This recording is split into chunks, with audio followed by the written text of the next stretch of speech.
ಅವರು ಶಾಸಕರು ಮತ್ತು ಮುಖ್ಯಮಂತ್ರಿಗಳ ಕಾನೂನು ಸಲಹೆಗಾರರಾದ ಶ್ರೀಯುತ ಪೊನ್ನಣ್ಣನವರು, ಹೊಸಕೋಟೆ ಶಾಸಕರು ಮತ್ತು ಕ್ಯೂನಿಕ್ಸ್ ಚೇರ್ಮನ್ ಆದಂಥ ಶರತ್ ಬಚ್ಚೇಗೌಡರು ಇವತ್ತಿನ ಪತ್ರಿಕಾಗೋಷ್ಠಿಯನ್ನು ಉದ್ದೇಶಿಸಿ ಮಾತಾಡ್ತಾ ಇದ್ದಾರೆ. ತಮ್ಮೆಲ್ಲರಿಗೂ ಸ್ವಾಗತವನ್ನು ಕೋರ್ತಾ ಪ್ರಿಯಾಂಕಾ ಖರ್ಗೆ ಅವರು ಈಗ ತಮ್ಮನ್ನು ಉದ್ದೇಶಿಸಿ ಮಾತಾಡ್ತಾರೆ. Thank you sir. ವೇದಿಕೆ ಮೇಲೆ ಆಸೀನರಾದಂಥ ಆತ್ಮೀಯರಾದಂಥ ಶಾಸಕ ಮಿತ್ರರಾದಂಥ ಶರತ್ ಬಚ್ಚೇಗೌಡ್ರೆ, ಶ್ರೀ ಪೊನ್ನಣ್ಣನವರೇ, ಆತ್ಮೀಯರಾದಂಥ ನಮ್ಮ ರಮೇಶ್ ಅವರೇ, ತೇಜಸ್ವಿನಿ ಮೇಡಮ್ ಅವರೇ, ಹಾಗೂ ಇಲ್ಲಿ ಸೇರಿದಂಥ ಎಲ್ಲ ನಮ್ಮ ಮಾಧ್ಯಮದ ಸ್ನೇಹಿತರೆ, ಮೊದಲನೇದಾಗಿ ಸ್ವಲ್ಪ ವಿಳಂಬವಾಗಿ ಪ್ರಾರಂಭ ಮಾಡಿದ್ದಕ್ಕೆ ಕ್ಷಮೆ ಇರಲಿ. ಎಂದಿನಂತೆ ತಮ್ಮ ಸಹಕಾರ ಮತ್ತು ಸಹನೆ ಎರಡೂ ಇರಲಿ. ತಮಗೆ ಗೊತ್ತಿರೋ ವಿಚಾರನೇ, ಆದರೆ ಸಂದರ್ಭ ಹೇಗಿದೆ ಅಂದರೆ ಇದು ಮತ್ತೊಮ್ಮೆ ಪುನರುಚ್ಚರಿಸಬೇಕಾಗಿರುವ ಸಂದರ್ಭ ಇದೆ. ಇತ್ತೀಚೆಗೆ ತಾವು ನೋಡ್ತಾ ಇದ್ದರೆ ಯಾವುದೇ BJP ಲೀಡ್ರಿಗೆ ನೀವು ಮೈಕು ಅಥವಾ ಕ್ಯಾಮ್ರಾದ ಮುಂದೆ ಬಂದ ತಕ್ಷಣ ಅವರು ಮಾನ್ಯ ಮುಖ್ಯಮಂತ್ರಿಗಳು ರಾಜೀನಾಮೆ ಕೊಡಲೇಬೇಕು ಅಂತ ಪಟ್ಟು ಹಿಡಿದು ಮಾತಾಡ್ತಾರೆ.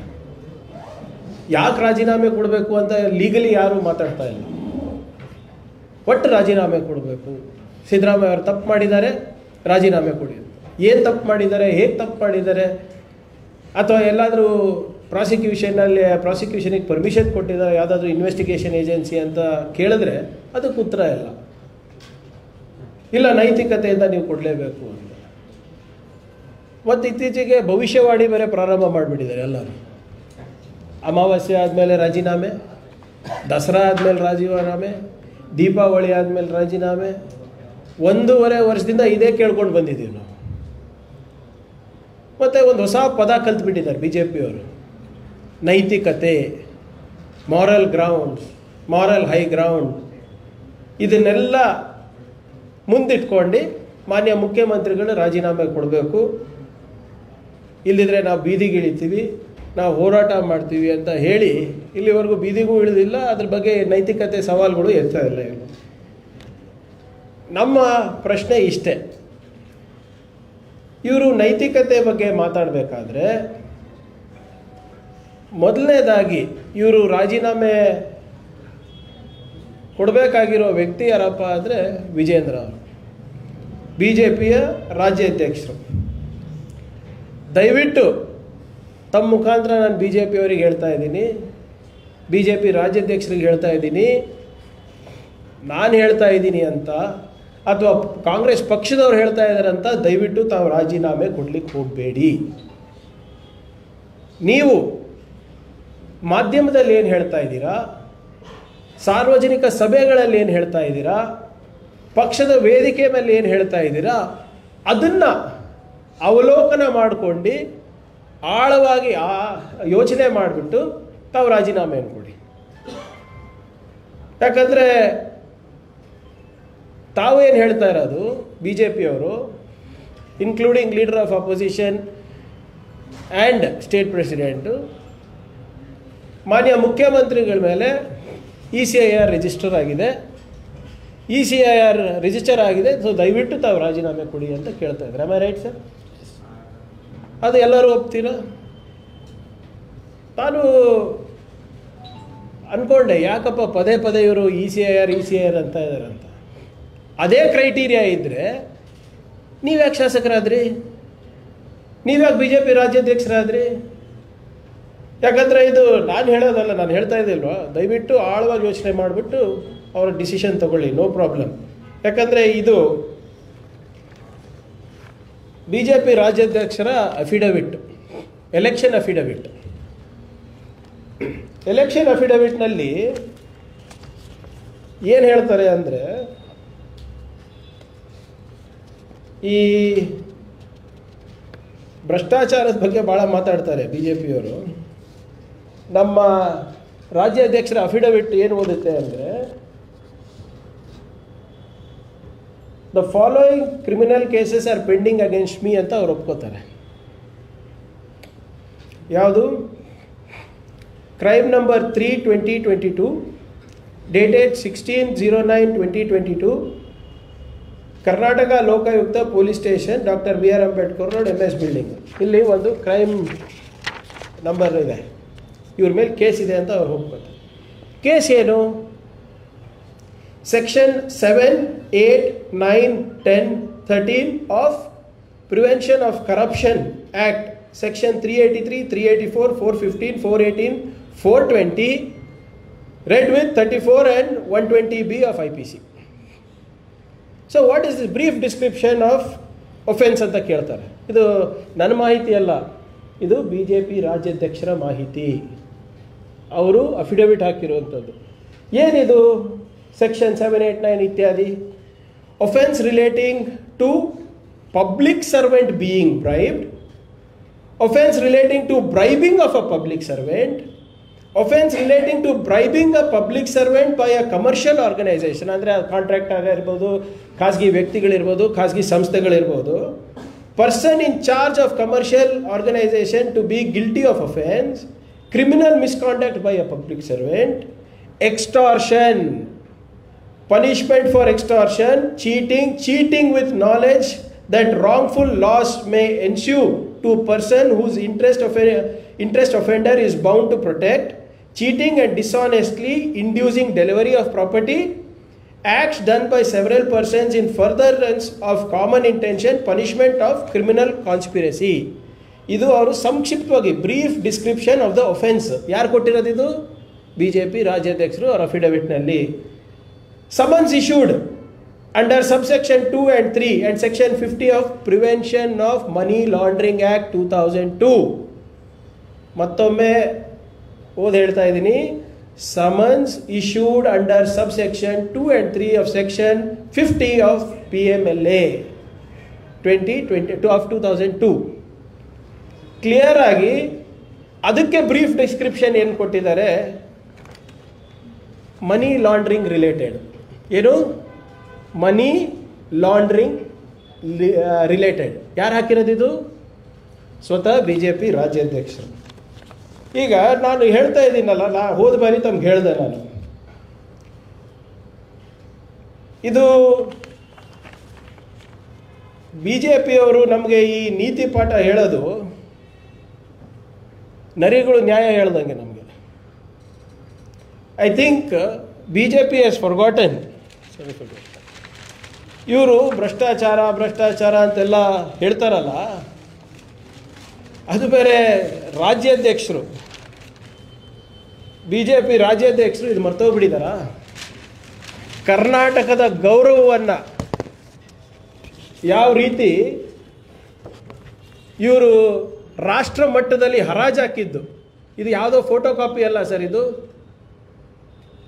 ಯಾವುದೋ ಫೋಟೋಶಾಪ್ ಮಾಡಿದ್ದಲ್ಲ ಇದು, ಅಥವಾ ಯಾವುದೋ ಗ್ರಾಫಿಕ್ಸ್ ಮಾಡಿದ್ದಲ್ಲ ಇದು.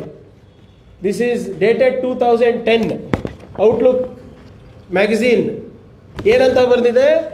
Karnataka India's most corrupt state ಅಂತ. ಯಾರ ಅಧ್ಯಕ್ಷತೆಯಲ್ಲಿ ಆಗಿದ್ದು ಇದು? ಇವತ್ತು ನೀವು ಮಾತಾಡ್ತಾ ಇದ್ದೀರಾ, ಅವಾಗ ರಾಜೀನಾಮೆ ಕೊಟ್ಟರೆ ಇವರು ನೋಡಿ. ಅವ್ರ ಸಬ್ ಹೆಡಿಂಗ್ ಏನಿದೆ?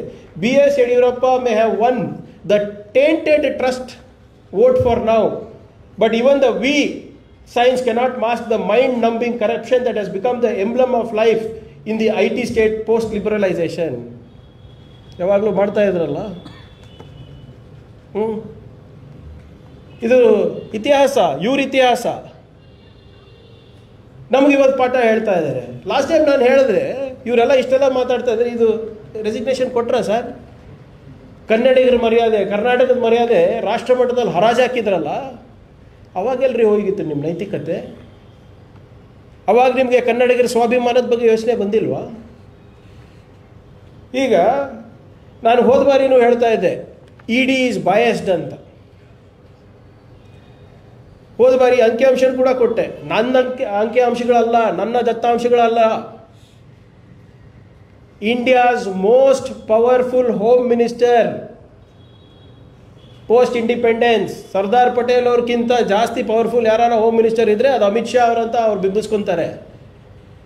ಆರ್ಟಿಕಲ್ 370 ತಂದವರು, ಚೈನಾಗೆ ಒಳಗೆ ಬಿಟ್ಟಿಲ್ಲ ಅಂತ ಹೇಳ್ಕೊಳೋರು, ಅವ್ರ ದತ್ತಾಂಶಗಳಿದು. ಅವ್ರೇನು ಹೇಳ್ತಾರೆ ಅಂದರೆ ಲಾಸ್ಟ್ 10 years 2014 to 2024 ಅವರು ಎಷ್ಟು PMLA ಕೇಸಸ್ ಹಾಕಿದ್ದಾರೆ, ಎಷ್ಟು ED ಅಂದರೆ prevention of money laundering act ಪ್ರಕಾರ 10 ವರ್ಷದಲ್ಲಿ ಎಷ್ಟು ಕೇಸ್ ರಿಜಿಸ್ಟರ್ ಆಗಿದೆ? 5297, 5297. ಕನ್ವಿಕ್ಷನ್ ಆಗಿರೋದು ಬರೀ 40. 95% ಕೇಸಸ್ ಎಲ್ಲನೂ ಆಪೋಸಿಷನ್ ಮೇಲೆ. August 6, 2024 ಶ್ರೀ ಅಮಿತ್ ಶಾ ಅವರು ಲೋಕಸಭೆಯಲ್ಲಿ ಕೊಟ್ಟಂಥ ಉತ್ತರ ಇದು. ED ಕೇಸ್ಗಳು, PMLA ಕೇಸ್ಗಳು ಕಳೆದ 10 ವರ್ಷದಲ್ಲಿ 5297, ಅದರಲ್ಲಿ ಕನ್ವಿಕ್ಟ್ ಆಗಿರೋದು 40. ನಾಟ್ ಇವನ್ 10%, ನಾಟ್ ಇವನ್ 5%, 1% ಅಷ್ಟೇ. ಅಂದರೆ ಇದು ರಾಜಕೀಯ ಪ್ರೇರಿತ ಅಲ್ವಾ? ಇದು ನನಗೆ ಆಶ್ಚರ್ಯ ಏನಪ್ಪ ಅಂದರೆ, ಈ ಕಂಪ್ಲೇಂಟ್ ಯಾರು ವಿಜೇಂದ್ರ ಮೇಲೆ ಕೊಟ್ಟಿದ್ದಾರಲ್ಲ, same complainant has given, he is also party to Siddaramaiah ಸಾಹೇಬ್ರ ಕಂಪ್ಲೇನೆಂಟ್. ಕರೆಕ್ಟಾ ಸರ್? ಸೇಮ್ TJ ಇಬ್ರಾಹಿಮೇ ಇದು ಕಂಪ್ಲೇಂಟು ಕೊಟ್ಟಿರೋದು ವಿಜೇಂದ್ರ ಅವ್ರ ವಿರುದ್ಧ. ಆದರೆ ಆ ಸ್ಪೀಡ್ ನೋಡಿ, ಇಲ್ಲಿ 3-4 ವರ್ಷ ಆಯ್ತು ಕೊಟ್ಟು, ಏನೂ ಆಗ್ತಾ ಇಲ್ಲ. ಮಾನ್ಯ ಮುಖ್ಯಮಂತ್ರಿಗಳ ಕೇಸ್ನಲ್ಲಿ 12 ತಾಸು 24 ತಾಸಿನಲ್ಲಿ ನೋಟಿಸ್ ಇಶ್ಯೂ ಆಗುತ್ತೆ, ಬರ್ತಾರೆ, ಇಲ್ಲಿ ಬೆಂಗಳೂರಿಗೆ ಬರ್ತಾರೆ, ಕೇಳ್ತಾರೆ, ಮಾಹಿತಿಯನ್ನು ಕಲೆ ಹಾಕ್ತಾರೆ. ಇವತ್ತು ನಾವು ಇದು it's established fact. CBI, IT, ED ಇವೆಲ್ಲನೂ ಕೂಡ ಕೇಂದ್ರ ಸರ್ಕಾರದ ಕೈಗೊಂಬೆ ಆಗಿದೆ. ರಾಜಕೀಯ ಅಸ್ತ್ರಗಳಾಗಿ ಮೋದಿಯವರು, ಶಾ ಅವರು ಇದನ್ನ ದುರುಪಯೋಗ ಮಾಡ್ಕೋತಾ ಇದ್ದಾರೆ. ಕನ್ವಿಕ್ಷನ್ ರೇಟ್ನಲ್ಲೇ ಪ್ರೂವ್ ಆಗಿದೆ ಅಲ್ಲ. ಮತ್ತು ಇಲ್ಲೇ ಕರ್ನಾಟಕದಲ್ಲಿ ನೋಡಿ, ಒಂದು ಕಣ್ಣಿಗೆ ಬಣ್ಣ, ಒಂದು ಕಣ್ಣಿಗೆ ಸುಣ್ಣ. ಅವ್ರ ಕೇಸ್ಗಳೆಲ್ಲ ಎಷ್ಟು ಸ್ಲೋ ಆಗಿ ಹೋಗ್ತಾ ಇದೆ. ಆಮೇಲೆ ಇದು ನಾವು ಹೇಳಿಲ್ಲ, ವಿಜೇಂದ್ರ ಅವರು ಅವರ ಅಫಿಡವಿಟ್ನಲ್ಲಿ ಹೇಳಿರೋದು ಮನಿ ಲಾಂಡ್ರಿಂಗ್ ರಿಲೇಟೆಡ್ನಲ್ಲಿ ನನಗೆ ಕೇಸ್ ಇದೆ ಅಂತ. ನಾನು ಕೇಳ್ತಾ ಇರೋದು, ED ಅವರಿಗೆ ಯಾಕೆ ಯಡಿಯೂರಪ್ಪ ಅವ್ರ ಮೇಲೆ, ವಿಜೇಂದ್ರ ಅವ್ರ ಮೇಲೆ, ಶಶಿಧರ್ ಮಾರಡಿ ಮೇಲೆ ಮತ್ತು ಬೇರೆ ಅವ್ರ ಕುಟುಂಬದವ್ರ ಮೇಲೆ ಎಲ್ಲರ ಹೆಸರು ತೊಗೊಳಕ್ಕೆ ಹೋಗೋದಿಲ್ಲ. ನಾವು BJP ಅವ್ರ ಥರ ಅಲ್ಲ, ಸುಮ್ಮನೆ ಎಲ್ಲದಕ್ಕೂ ಕುಟುಂಬದವರಿಗೆಲ್ಲ ಕರ್ಕೊಂಡು ಬರೋದು. ಈ ಕೇಸ್ಗಳೆಲ್ಲ ಯಾಕೆ ಸುಮ್ಮನೆ ಇದೆ? ಕಂಪ್ಲೇಂಟ್ನಲ್ಲಿ ಏನಿದೆ ಅಂದರೆ ಭಾಳ ಸ್ಪಷ್ಟವಾಗಿ EDನಲ್ಲಿ 2020 ಕೊಟ್ಟಿರೋಂಥ ಕಂಪ್ಲೇಂಟ್ನಲ್ಲಿ ಏನಿದೆ ಅಂದರೆ, ಯಡಿಯೂರಪ್ಪನವರು, ವಿಜೇಂದ್ರ ಅವರು ಮತ್ತು ಇನ್ನಿತರು including their family members have indulged in money laundering activities by the Chief Minister of Karnataka and his family members, which is clearly falling within the meaning of Section 3, attracting punishment as mandated under Section 4 of the Prevention of Money Laundering Act 2002 to initiate process under Section 5 of the Act ಅಂತ complaint ಕೊಟ್ಟಿರೋದು. ಅವ್ರೇನು ಹೇಳ್ತಾರೆ, 12.5 ಕೋಟಿ RTGS ಮುಖಾಂತರ ಬೇರೆ ಬೇರೆ ಕಲ್ಕತ್ತಾ ಕಂಪನಿಯಿಂದ ಇವ್ರಿಗೆ ದುಡ್ಡು ಬಂದಿದೆ ಅಂತ. ನಾವು ಇಷ್ಟೇ ಕೇಳ್ತಾ ಇರೋದು, ವಿಜೇಂದ್ರ ಅವರೇ, ಈ ಅಕೌಂಟ್ ನಂಬರು 50100016772791 HDFC ಬ್ಯಾಂಕು ಯಾರ್ದು ನಿಮಗೆ ಗೊತ್ತಿದೆಯಾ? ಯಾಕಂದರೆ ಇವ್ರು ಹೇಳ್ತಾ ಇರೋದು ಇದು ನಿಮ್ಮ ಕುಟುಂಬದವ್ರದ್ದು ಅಂತ. ಈಗೆಲ್ಲ ಇದೆ ಅಲ್ಲ, ಈಗ ನಿರ್ಮಲಾ ಸೀತಾರಾಮನ್ ಮೇಡಮೇ ಇರೋದಿಲ್ಲ ಫೈನಾನ್ಸ್ ಮಿನಿಸ್ಟರ್, ಅವ್ರಿಗೆ ಕೇಳಿದ್ರೆ ಎಲ್ಲ ಗೊತ್ತಾಗ್ತದೆ. ಆದರೆ ಇದ್ರ ಬಗ್ಗೆ ಹೇಳಲ್ಲ.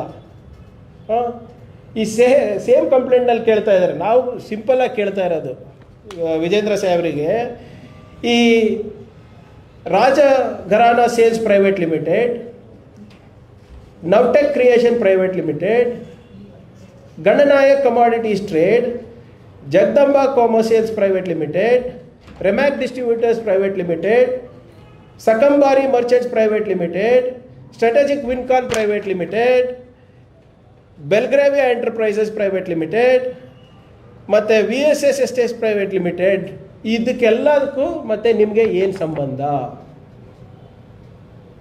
ಈ ಕೆಲವು ಕಂಪನಿಗಳಲ್ಲಿ ಡೈರೆಕ್ಟರು ನಿಮ್ಮ ಕುಟುಂಬದವರೇ ಇದ್ದಾರೆ ಅಂತ ಹೇಳ್ತಾರೆ. And the complaint is on these private companies.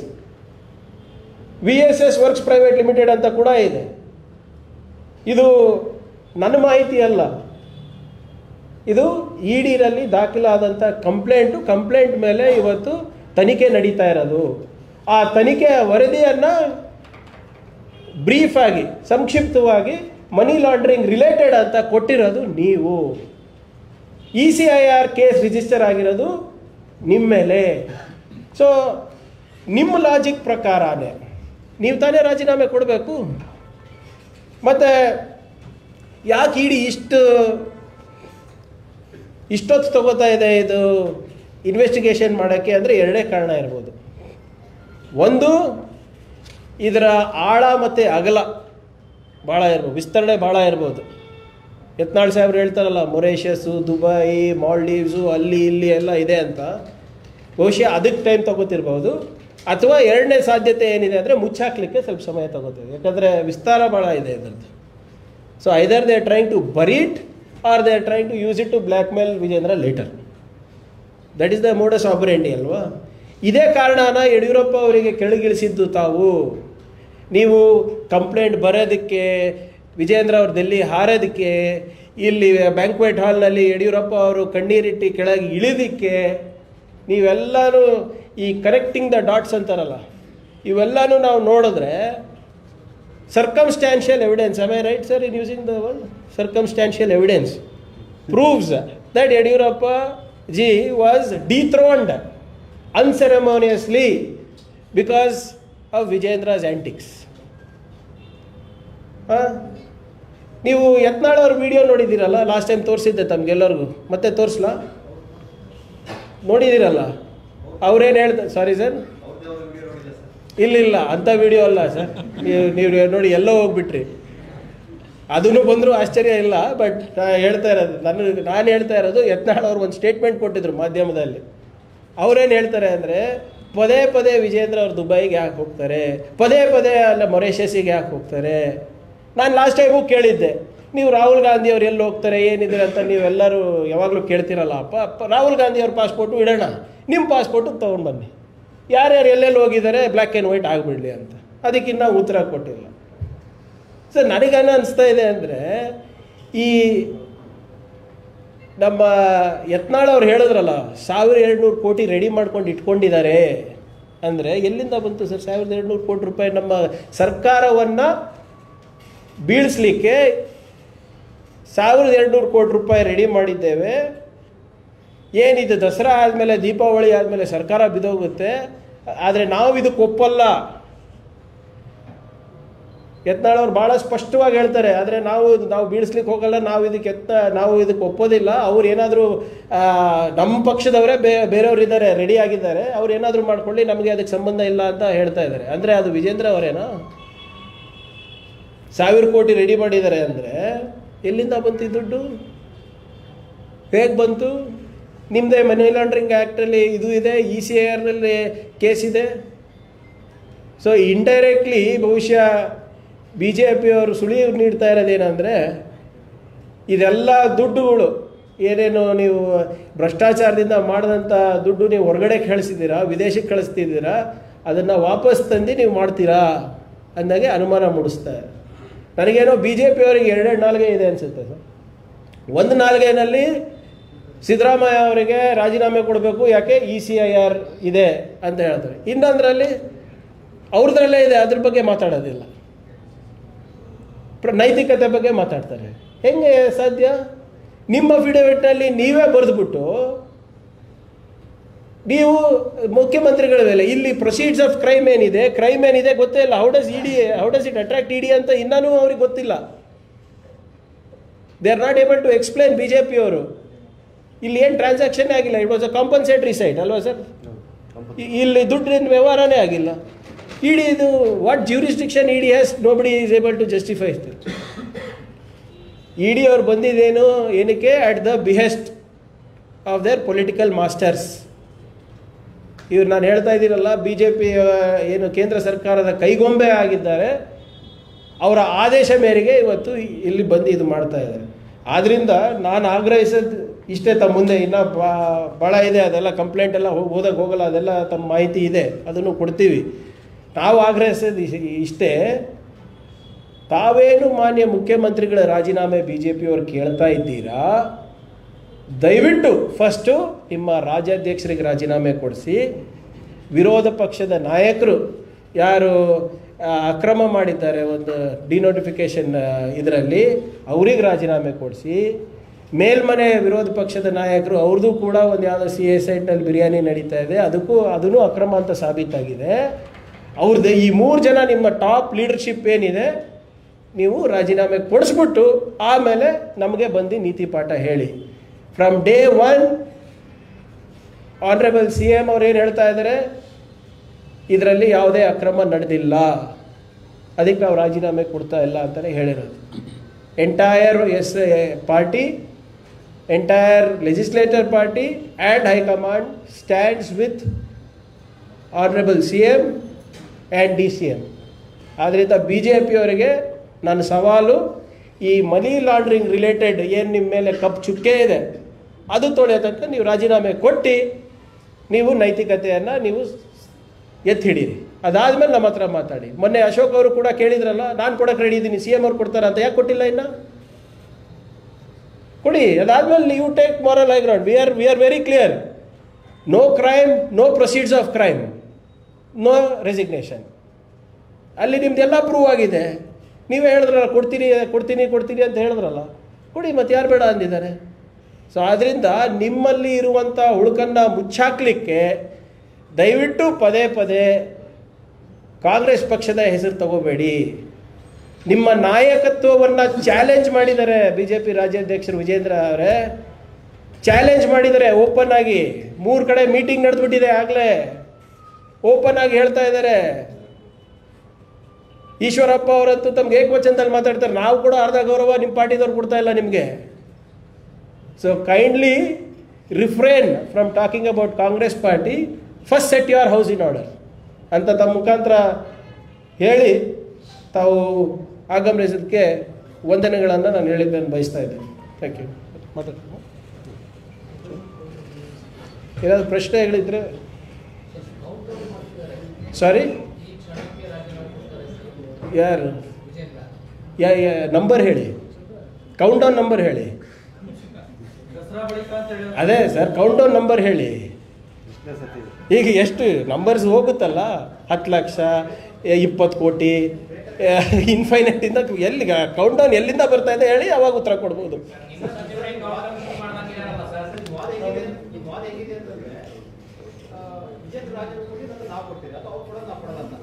ನಾವು ಅವರಿಗೆ ಸ್ಪಷ್ಟವಾಗಿ ಹೇಳಿದ್ವಿ, no crime, no proceeds of crime, no resignation. ಇವರು ಕೇಳ್ತಾ ಇದ್ದಾರೆ, ಇವರು ದಯವಿಟ್ಟು ಅರ್ಥ ಮಾಡ್ಕೊಳ್ಳಿ ಸರ್, ECIR ಆಗಿದೆ, ದಯವಿಟ್ಟು ರಾಜೀನಾಮೆ ಕೊಡಿ ಅಂತ ಕೇಳ್ತಾ ಇದ್ದಾರಲ್ಲ, ಇವ್ರ ಮೇಲೂ ECIR ಇದೆ, ರಾಜೀನಾಮೆ ಕೊಡಿ ಅಂತ ನಾವು ಕೇಳ್ತಾ ಇರೋದು. ಇವ್ರ ಲಾಜಿಕ್ಕೆ ಯೂಸ್ ಮಾಡ್ತಾ ಇರೋದು, ನನ್ನ ಲಾಜಿಕ್ ಅಲ್ಲ ಇದು. ಇಲ್ಲ, ನಾನು ಅದನ್ನು ಸ್ಪಷ್ಟವಾಗಿ ಹೇಳಿದ್ದೀವಿ, ಅದು ಅವರು ವೈಯಕ್ತಿಕ ಅಭಿಪ್ರಾಯ. ಇದು Congress legislature party is very clear, high command is very clear, DCM is very clear, cabinet is very clear. ನೈತಿಕತೆ ಅಲ್ಲ, ಅವ್ರು ತಾನೇ ಕೇಳ್ತಾ ಇರೋದು ನೈತಿಕತೆಯಲ್ಲಿ. ಈಗ ಪ್ರಕಾಶ್ ಕೋಳಿವಾಡ್ ಏನಾದರೂ ಹೇಳಿದಾರಾ sir? Is our legislature party member. ಸರಿ ಪ್ರಕಾಶ್, ಸರಿ, ಯಾವುದು ಇಲ್ಲ, ನಾನು ನಿನ್ನೆ ಹೇಳಿಲ್ವಾ ಸರ್? ಈಗ ವಾತಾವರಣ ಹೆಂಗಾಗ್ಬಿಟ್ಟಿದೆ ಅಂದರೆ, ನಾನು ಹೋಗಿ AICC ಅಧ್ಯಕ್ಷರು ನಮ್ಮ ಮನೇಲಿ ಭೇಟಿ ಆದ್ರೂ ರಹಸ್ಯ ಭೇಟಿ ಆದರು ಅಂತೀಗ. ಅದು ಒಂದು ಅದೇ ಪಂಚಾಯತ್ ರಾಜ್ ಇಲಾಖೆ ಸಚಿವರು ಗೌಪ್ಯವಾಗಿ AICC ಅಧ್ಯಕ್ಷರಿಗೆ ಭೇಟಿ ಆದರು ಅಂತ ಹೇಳ್ಬಿಡ್ತಾರೆ. ಏನು ಮಾಡೋದು ನಾವು? ಡೆಲ್ಲಿಗೆ ಹೋದ್ರು ಅದೇ, ಈಗ 3 ಸರಿ ಹೋಗಿ ಬಂದಿದ್ದೀನಿ, ಏನು ಹೇಳಿರೋದು ಅದಕ್ಕೆ. ಆಮೇಲೆ ಪದೇ ಪದೇ ಹೇಳ್ತಾ ಇದ್ದೀನಿ, 2 ವರ್ಷದ ಹಿಂದೆ ನೀವು ಏನು ನಡೀತಾ ಇದೆ ಅಪ್ಪ ಮೇಲೆ ಅಂತ ಕೇಳಿದ್ರೆ ನನಗೆ ಗೊತ್ತಿಲ್ಲ ಅಂತ. ಈಗ ನನಗೆ ಸ್ವಲ್ಪನ ಮಾಹಿತಿ ಇರುತ್ತಲ್ಲ, ಸ್ವಲ್ಪನ ನನಗೂ ಕ್ರೆಡಿಟ್ ಕೊಡಿ. ಅಂಥದ್ದು ಯಾವುದೇ ಪ್ರಸ್ತಾವನೆ ಹೈಕಮಾಂಡ್ ಮುಂದೆ ಇಲ್ಲ. ಇದಕ್ಕಿಂತ ಸ್ಪಷ್ಟವಾಗಿ ನಾನೇನು ಹೇಳಿ? ಬೇರೆ ಮಾಹಿತಿ ಏನು ಬೇಕು ಹೇಳಿ ಇದ್ರೆ. ಏನು see, it is a wait and watch ಅಲ್ಲ, it is a legal battle. It's a constitutional battle. ನಾವು ತಯಾರಿದ್ದು ನಾವು ನೋಡಿ, ಗವರ್ನರ್ ಅವರ ಇಂಟೆನ್ಷನ್ನು ಅವ್ರು ಯಾವಾಗ ನಮ್ಮ ರಜನೀಶ್ ಗೋಯಲ್ ಅವರು ಹೋಗಿ ಅವರಿಗೆ ವರದಿಯನ್ನು ಸಲ್ಲಿಸಿ ಅವ್ರು ಇಮಿಡಿಯೇಟಾಗಿ ಅವತ್ತು ರಾತ್ರಿಯೇ ಪ್ರಾಸಿಕ್ಯೂಷನಿಗೆ ಅದೇ ಇನ್ವೆಸ್ಟಿಗೇಷನಿಗೆ ಪರ್ಮಿಷನ್ ಕೊಟ್ಟಾಗೆ ನಮ್ಗೆ ಗೊತ್ತಿತ್ತು ಏನು ಆಟ ನಡೀತಾ ಇದೆ ಅಂತ. ನಾನಂತೂ ಡೇ ಒನ್ನಿಂದ ಹೇಳ್ತಾ ಇದ್ದೀರಲ್ಲ, ನಾವು ರಾಜಕೀಯ ಮಾಡಿದ್ದು ನಾವೇನು ಮೂರ್ಖರಲ್ಲ. ಇದು they are using governor's office same Jharkhand, Delhi, Tamil Nadu, Kerala ಮಾಡಲ್ಲೇ ಅಂತ ಹೇಳ್ತಾ ಇದ್ದೀನಲ್ಲ. ಅವತ್ತಿಂದ ಇವತ್ತುವರೆಗೂ ನಂದು ಭಾಷೆ ಆಗಲಿ ನನ್ನ ಪದ ಬಳಕೆ ಆಗಲಿ ಚೇಂಜ್ ಆಗಿದೆಯಾ? ಇಲ್ಲ. ಈಗಲೂ ಅದೇ ಹೇಳ್ತಾ ಇದ್ದೀನಿ. They are trying to fix all of us, not only chief minister, entire cabinet fix ಮಾಡಬೇಕು ಅಂತ ಹೊರಟಿದ್ದಾರೆ. ಇಲ್ಲಿ ನಾಯಕತ್ವದ ಕೊರತೆ ಇದೆ. ಆ ಕೊರತೆಯನ್ನು ನೀಗಿಸಲಿಕ್ಕೆ ಗವರ್ನರಿಗೆ ಬಿಟ್ಟಿದ್ದಾರೆ ಅಷ್ಟೇ. ಮಾಡಲಿ ಸರ್, 100% ಇಲ್ಲ ನನಗಂತ. ಈಗ ಅವ್ರ ಮೋಡ್ ಆಫ್ ಆಪರೇಟ್ ಹೇಳ್ತೀವಿ, ಯಾರೋ ಒಬ್ಬರು ಎತ್ತಾರೆ, ಅದು ಎತ್ತಾಗಿದೆ. ಪ್ರೈವೇಟ್ ಕಂಪ್ಲೇಂಟು ಲೋಕಾಯುಕ್ತ ಕೊಟ್ಟಾಗಿದೆ. ಅದೊಂದು ಸ್ವಲ್ಪ ಇವಾಗ ಅದು ಸ್ವಲ್ಪ ಕಾವೇರ್ತಾ ಇದೆ ಅಂದ್ಬಿಟ್ಟು ಇನ್ನೂ ನಂದು ತಣ್ಣಗಿದೆ. ಅದಾದಮೇಲೆ ಇದೊಂದು ಯಾವಾಗ ಇದು ಕಮ್ಮಿ ಆಗುತ್ತೆ TRP ಇದಕ್ಕೆ, ಆವಾಗ ನಮ್ಮದು ತಂದು ಗವರ್ನರಿಗೆ ಕೊಡ್ತಾರೆ, ಸರ್ ಲೋಕಾಯುಕ್ತ ಕೊಟ್ಟಿದ್ವಿ ಇನ್ನೂ ಏನೂ ಆಗಿಲ್ಲ ಅಂತ. ಸೇಮ್ ಪ್ರೊಸೀಜರ್ ರಿಪೀಟ್ ಆಗುತ್ತೆ. ಬರೆದು ಕೊಡ್ತೀನಿ ಬೇಕಿದ್ರೆ. ಬರುತ್ತೆ ಈಗ. ಇಲ್ಲ, ಅದು ನೋಡಿ, 1 ವರ್ಷ ನಾವು ನಾನು ಒಪ್ತೀನಿ, 1 ವರ್ಷ ನಾವು ಸ್ವಲ್ಪ ಗ್ಯಾರಂಟಿ ಅನುಷ್ಠಾನ ಮಾಡಬೇಕು, ಅಡ್ಮಿನಿಸ್ಟ್ರೇಷನ್ ಮೇಲೆ ಗಮನ ಕೊಡಬೇಕು ಅಂತ ಮಾಡಿದ್ವಿ. ಈಗ ಸ್ವಲ್ಪ ನಮ್ಮ ಮೇಲೆ ಬೀಳ್ತಾ ಇದ್ದಾಗ ಇದು ಚುರುಕಾಗುತ್ತೆ. ಈಗ ವರಿ ಮಾಡಬೇಡಿ, ಸರ್ಕಾರದ ಸಂದೇಶ ಕೊಡ್ಲಿಕ್ಕೆ ನಾನೇ ಬರ್ತೀನಿ. ಅವೆಲ್ಲ ಶುಭ ಸಂದೇಶ ನಾನೇ ಕೊಡೋದಲ್ವಾ. ಈಗ 3 ವರ್ಷದಿಂದ ನಾನೇ ಕೊಡ್ತಾ ಇದ್ದೀನಲ್ಲ, ಇದನ್ನು ನಾನೇ ಕೊಡ್ತೀನಿ, ವರಿ ಮಾಡಬೇಡಿ. ಲಿಸ್ಟ್ ಅಲ್ಲ, ನಾವು ಯಾರು ಲಿಸ್ಟ್ ತಯಾರು ಮಾಡಕ್ರಿ? ಈಗ ನಾನು ಹೇಳ್ತಾ ಇದ್ದೀನಿ, ದ್ವೇಷದ ರಾಜಕೀಯ ಅಲ್ಲ. ಯಾವ ಹಗರಣಗಳು ಏನು ರಿಜಿಸ್ಟರ್ ಆಗಿದೆ, FIR ಆಗಿದೆ. ಈಗ PSI ಹಗರಣ ನಮ್ಮ ಕಾಲದಲ್ಲ ಆಗಿದ್ದು ಸರ್, ರಿಜಿಸ್ಟರು ನಮ್ಮ ಕಾಲದಲ್ಲ ಫೈಲ್ ಆಗಿರೋದು. ಗಂಗಾ ಕಲ್ಯಾಣ ಹಗರಣ ನಮ್ಮ ಕಾಲದಲ್ಲ FIR ಆಗಿದ್ದು, ಅವ್ರ ಕಾಲದಲ್ಲೇ ಆಗಿರೋದಲ್ಲ. ನಾವು ಬಂದಮೇಲೆ ಯಾವ FIR ಮಾಡಿಲ್ಲ. ಇನ್ಫ್ಯಾಕ್ಟ್ ಈಗ ಕ್ಯಾಬಿನೆಟ್ ಸಬ್ ಕಮಿಟಿಯನ್ನು ಮಾಡಿದ್ದಾರೆ. ಈಗ ಆಗಲೇ ಒಂದು ಮೀಟಿಂಗ್ ಆಗಿದೆ. ಈಗ ಇನ್ನೂ ಒಂದು ಮೀಟಿಂಗು ಇವತ್ತಿದೆ. ಕಾಲಮಿತಿ ಒಳಗಡೆ ಮಾನ್ಯ ಗೃಹ ಸಚಿವರು ಮಾಡ್ತೀನಿ ಅಂತ ಹೇಳಿದ್ದಾರೆ. ಅದಕ್ಕೆ ನಾವು ಸರ್ಕಾರ ಬದ್ಧವಾಗಿದ್ದೇವೆ. ನಾನು ಹೇಳಿದ್ದೀನಲ್ಲ, ನಿಮ್ಮ ಮೆಸೆಂಜರ್ ನಾನೇ. I will ensure it comes.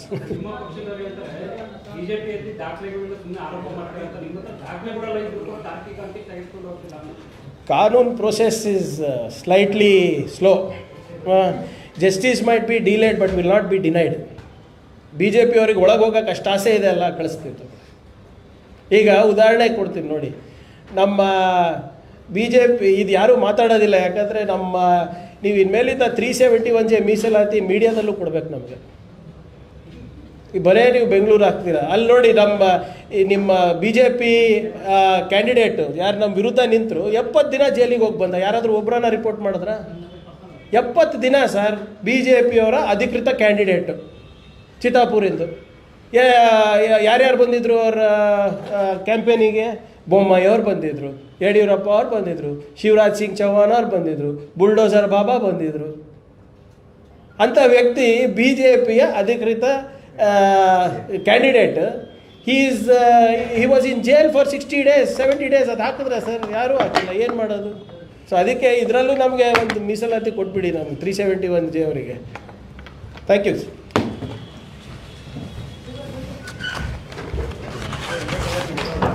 Sir, we'll take English here also. Sir, Here only. We can keep regarding Want me to hold? Yeah, I can hold. keep the mic down. Let's keep mic down. Yeah, why don't we just keep it down? It doesn't matter. Okay, wait. No, let them wait.